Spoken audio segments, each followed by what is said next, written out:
రగిలే రాళ్ళని పునాది చేసి ఎదగాలని, తరిమే వాళ్ళని హితులుగా తలచి ముందుకెళ్ళాలని,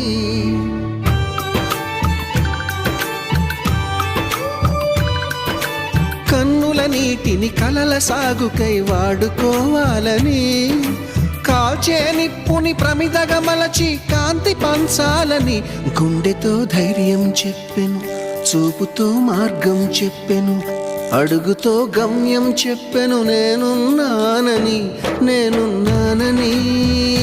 నీకేం కాదని, నిన్నటి రాతని మార్చేస్తానని.